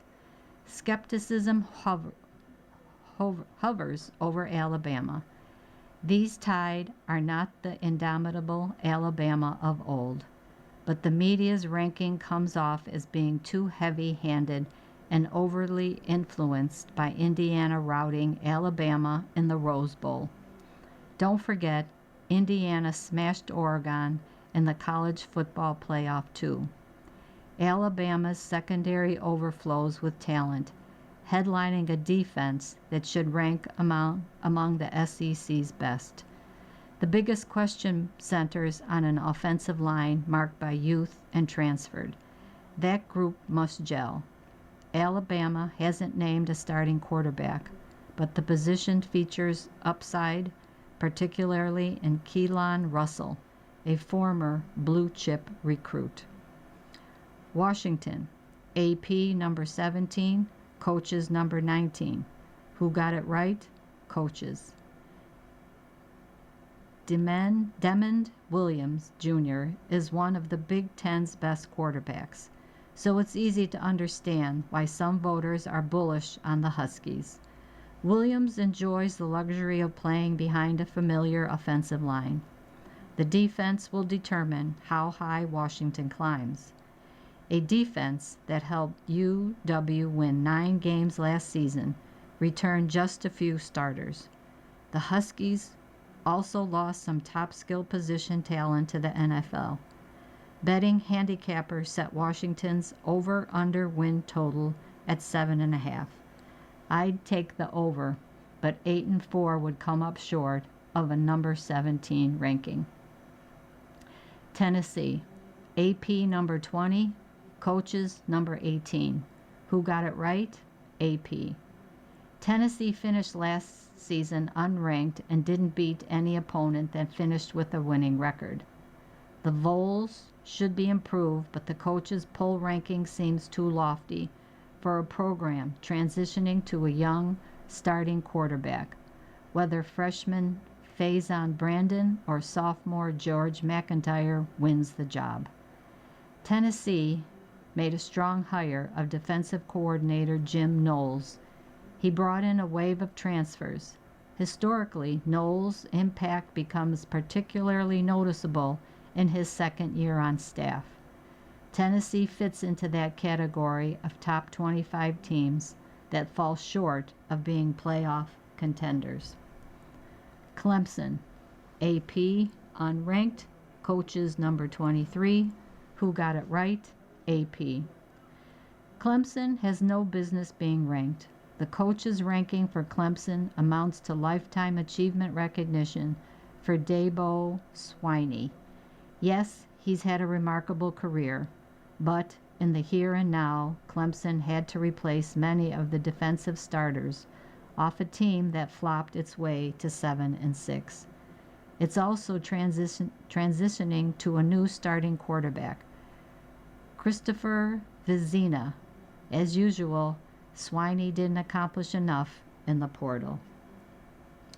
Louisville, AP number 24, coaches unranked. Who got it right? AP. If Clemson shouldn't be ranked, then which team should replace it in the top 25? Louisville makes a fine choice. The Cardinals will have transfers starting all over. That's okay because Jeff Brom signed one of the best portal hauls of any ACC team. Louisville boasts a really strong backfield, led by star tailback Isaac Brown. He rushed for more than 100 yards in Louisville's takedown of Miami last season. Brome must demonstrate his quarterback development skills with transfer Lincoln Kienholz, the former Ohio State backup. You're listening to a reading of today's issue of USA Today on the Niagara Frontier Radio Reading Service. The time is 41 minutes after the hour. This is the life section. Lanterns lights the way for a new breed of hero. Lantern star Kyle Chandler wants to make a couple of things clear about why Green Lantern is better than your average superhero. One, we don't need to wear capes. I'm tired of these cape crusaders. It's just ridiculous, says the Friday Night Lights alum, taking a playful dig at fellow super friends Batman and Superman. Number two, we didn't come from Krypton. We weren't born with these powers. We've got one tool that was given to us, right or wrong, and with that tool, we perform the tasks that we need to. For a member of the intergalactic Green Lantern Corps in the DC Comics lore, that job is essential to being a space cop.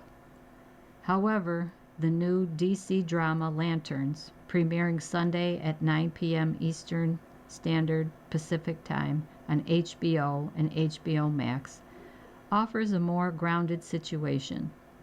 Earth's Green Lantern, Hal Jordan, played by Chandler, and trainee John Stewart, played by Aaron Pierre, travel to a small town, Nebraska, to investigate a murder scene that might have some alien involvement. Green Lanterns are chosen for the gig by the Guardians of the Universe, and each has a power ring that, like an iPhone, they have to keep charged up. And instead of having inherent superpowers, they use the ring to manifest whatever the user can imagine, even allowing them to fly. What's special about them is the idea that it could be anybody. It could be you, it could be anyone. You just have to be fearless, says Nathan Fillion, who played the obnoxious Green Lantern, Guy Gardner, in last year's Superman and the DC TV series Peacemaker, and also appears in Lanterns. You just have that thing that makes you special, that makes you worthy, the thing that we all want, he says. Fillion voiced Hal Jordan in some DC animated films, and Ryan Reynolds played the characters in the 2011 movie Misfire, Green Lantern. Lanterns, however, explore the Green Lantern Corps mythology for the first time in the rebooted DC Universe, true detective murder mystery style. Executive producer Tom King, a comic book writer whose work inspired the recent Supergirl movie, saw a way to meld emotional realism in an exaggerated universe with the 9 o'clock HBO show a la The Sopranos, he says. There just seemed to be utter potential there, with them being space cops, with Hal Jordan being his man without fear, and Jon Stewart being this man raised in a completely different way. Fellow Lanterns co-creator Damon Lindelof admittedly was more of a Marvel guy growing up. He learned about such characters as Hal Jordan and the villain Sinestro through the old Super Friends cartoon. And as I got older and spent way too much time smoking pot and watching cartoons, was introduced to Jon Stewart through the animated Justice League Unlimited. But I fell in love with Hal and John once I started doing this show. Executive producer, co-creator Chris Munday from Ozark was fascinated by Green Lantern's superpower being their imagination. Hal's going to do something different than John using the ring for the same situation, Mundy says. John's an architect, so his stuff is going to be more mechanical. And something that's so fantastical, that's really relatable. That relatability means a lot for Pierre. I feel as though the Green Lantern Corps is just full of rock stars, he says. You look at John, you look at Hal, you look at Guy, and you know these folks. You live with them, or you go to college with them, or work with them, or they're your neighbor. What he loves about John and his heart, as well as his desire to be great and become the best version of himself, Pierre says. You add that with the ring, you have a dangerous man there.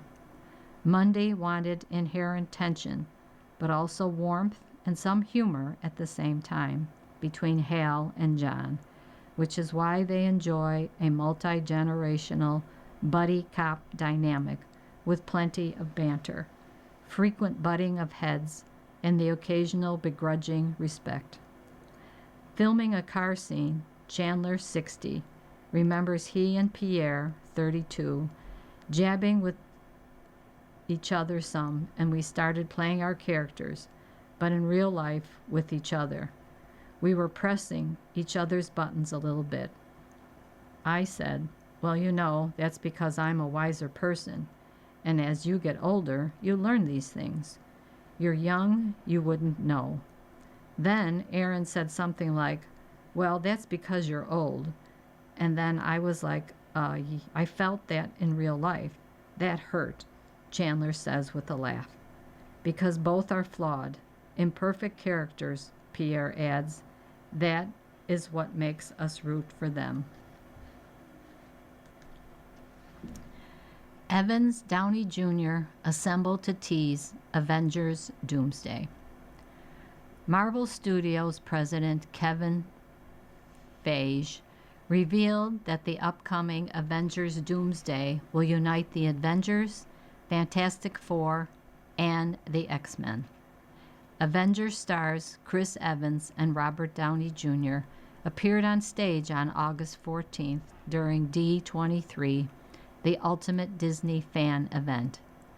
The duo introduced a trailer for the highly anticipated film at the Disney Fan Convention ahead of the December 18th theatrical release. They were joined on stage by Haley Atwell, who plays Peggy Carter. We know that there's nothing this crowd loves more than a happy ever after, Atwell said, while referencing the final scene of Avengers Endgame, where Steve travels back in time to be with his beloved Peggy.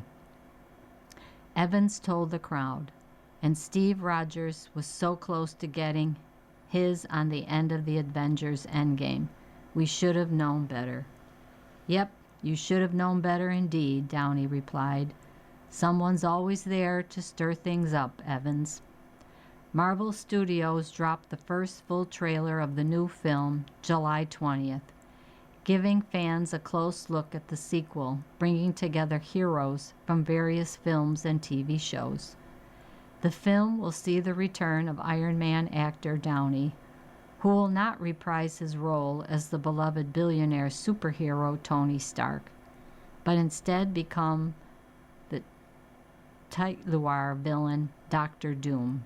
He will face off against Chris Hemsworth's Thor, as well as many characters introduced since Avengers Endgame dropped in 2019. Vision Quest sees return of Paul Bettany and James Spader.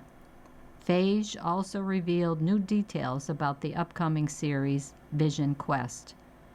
Not only will Paul Bettany reprise his role as the Infinity Stone-powered synthoid Vision, but James Spader, who voiced the titular villain in 2015's Avengers Age of Ultron, will return to the Marvel Cinematic Universe as UI-Tron. What is it that makes us actually human? Bettany revealed the new project Ask, which brings us naturally to the person with most on beside you during an existential crisis. Ultron. The series follows the Emmy-winning series WandaVision, as well as the 2024 Agatha All Along. Chris Pratt pulls off sick transformation. Chris Pratt was going to have to transform to return as former Navy SEAL Lieutenant Commander James Reese for Season 2 of Prime Video's action series The Terminal List, premiering October 21st. After all, the July 2022 universe-spawning series showed Reese systemically hunting down those on his list responsible for the deaths of his SEAL team along with his wife and daughter, and becoming an identity-shifting global fugitive in the process. As USA Today's exclusive first look of Terminal List Season 2 shows, Pratt was up to the task, even accidentally aiding his preparation to play a gaunt Reese lost at sea due to illness from the globe-spanning shoot. Through all the boat scenes, I was battling E. coli and something called tick bite fever that I had gotten in Africa, Pratt tells USA Today during a joint interview with Terminal List author Jack Carr and show creator David DiGillo. Much of that look is from a stomach bug. There were nights I was sweating through my mattress with fever and sickness. But our schedule was so tight I didn't take time off. It was just a matter of grip it and rip it. It was our authenticity mandate taken to the extreme, jokes DiGillo. With former SEAL bestie Ben Edwards, played by Taylor Kitsch, killed in the final stunning moments of Season 1, but returning in 2025 spin-off prequel series Terminal List Dark Wolf, Reese sails toward Mozambique in Edwards' beloved sailboat. Reese, suffering from a brain tumor, as his Kaya SEAL teammates did, faces trouble at sea. He's not necessarily equipped to sail around the world for hundreds of days, Pratt said. He's more a guy on the run who happened to find himself on a boat, and he's dealing with the brain tumor and a lot of regret. The daunting task of setting up the world's most wanted fugitive for a new TV adventures, working with the very U.S. government hunting him down, fell to former Navy SEAL sniper and best-selling Terminal List author Carr. Carr, a series of executive producer, already has charted Reese's course in his 2019 second novel, True Believer. We needed a reason for Reese to get drawn back into government service and not thrown right into prison, Carr says. It would be disingenuous to just throw Reese into another adventure. A big part of the return is the government's belief that the Reese-trained former CIA Scorpion standout Mohammed Mo Farouk, played by Dar Salman, has apparently switched sides and is working with a major terrorist. Reese is given the chance to hunt down Mo or go to prison. The new season of what Pratt calls a military muscular thriller gives the action star a chance to show off precise skills and realistic battle scenes. The series features military executive producers Jared Shaw, a former Navy SEAL, who starred as Bozer in Season 1, and Max Adams, a former Army Ranger, who ensure the action, tactics, and military culture remain grounded in real-world experience. Pratt found Gabriel Luna at Arnold Schwarzenegger's Christmas party. Salem, along with Tom Harper, who plays former SEAL Rafe Hastings, and Luke Hemsworth as hilariously sleazy CI operator Jules Landry, returns for season 2, along with Constance Wu as crusading journalist Katie Bernack. The new season even features a posthumous appearance from Kitches Edwards. Executive producer Pratt pulled off a casting coup on his own, nabbing Terminator Dark Fate star Gabrielle Luna for the season's biggest new role as former SEAL Freddie Strain. Pratt says he hit it off with Luna at a 2021 Christmas party hosted by Pratt's father-in-law, an original Terminator, Arnold Schwarzenegger, during season 1 Terminal List production. So, I'm at Arnold's house talking to Gabe, who I'd never met personally before, says Pratt, who instantly clicked with the like-minded actor. And he's talking to me about so many things, including loving guitars and guns. And I was like, my God, he's be so good as Freddy if we ever get a season 2. There's a sweet likeness to him. So when we were casting, I knew who that should be. This is the Lifeline. How was your day, Whitney Carson? Whitney Carson will have a +1 when she returns to Dancing with the Stars ballroom this fall. And it won't just be her new comedian partner. The pro dancer announced August 17th that she's pregnant with her 3rd child. She also revealed on Good Morning America that she will be partnered with Guillermo Rodriguez of Jimmy Kimmel Live on the reality competition's upcoming season. Carson, 32, is the show's reigning champion after taking home the Mirror Ball Trophy with partner Robert Irwin last season. She and her husband, Carson McAllister, are parents to 2 sons, Leo, 5, and Jet, 3. It's your birthday. Who's celebrating today?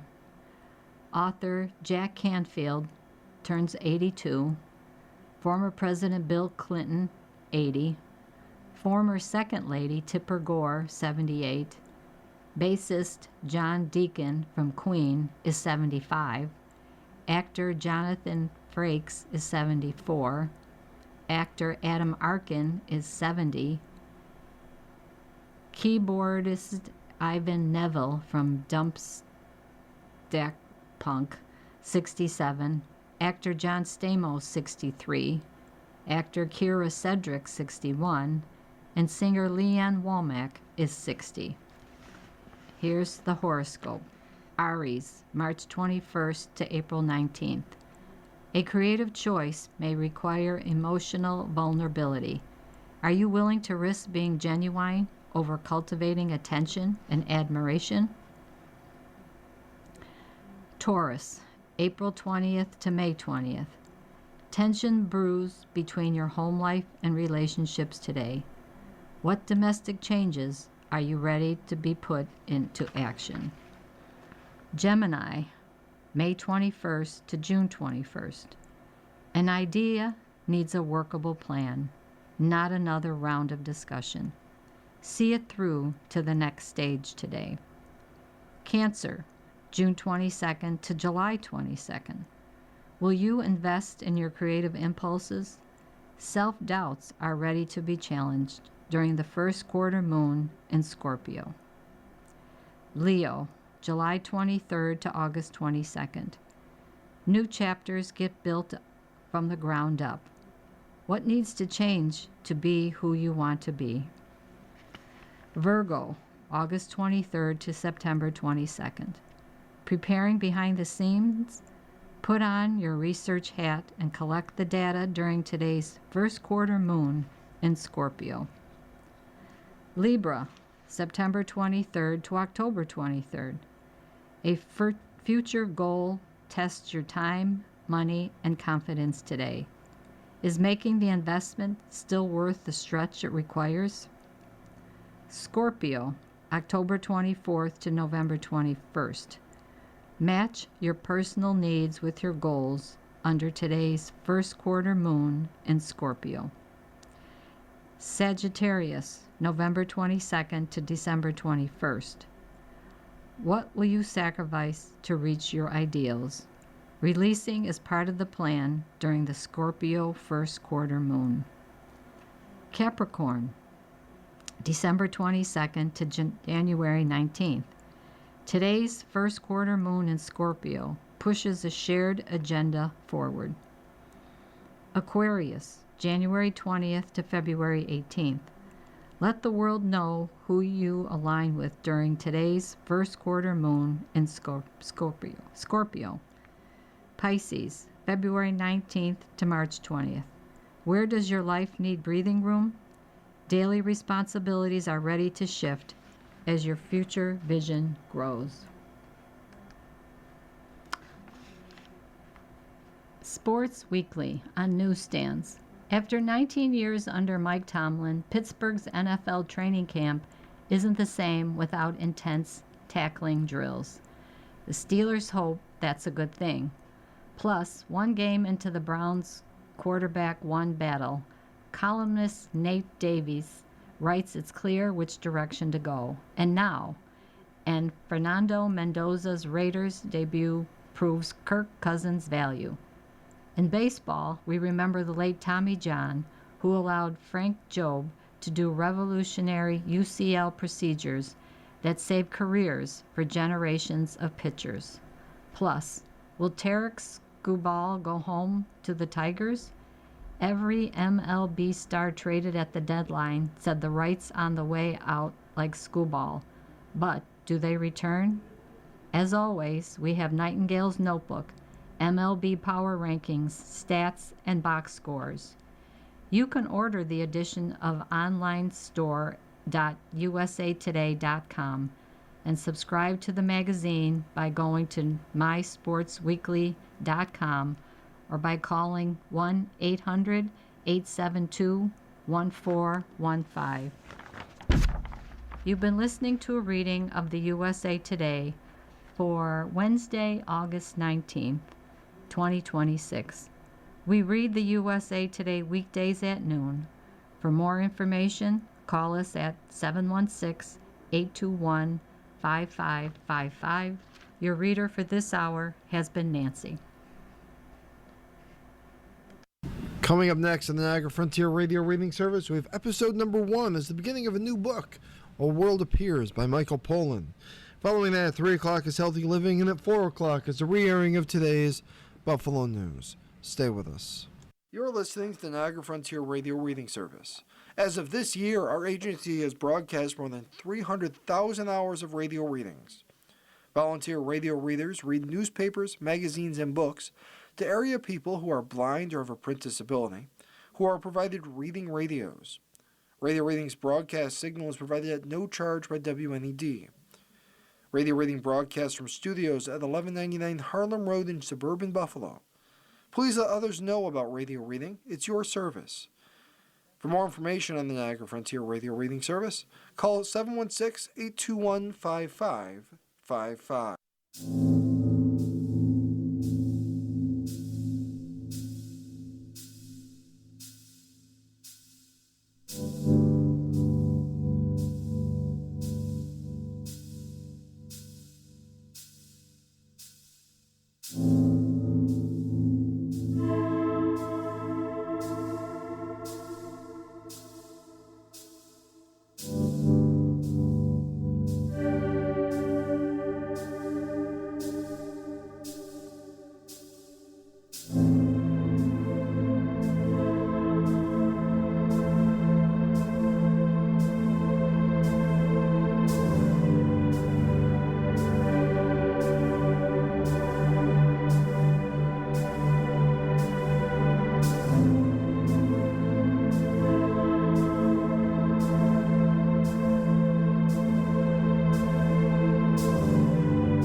following program is intended for listeners who are blind, have low vision, or have another print disability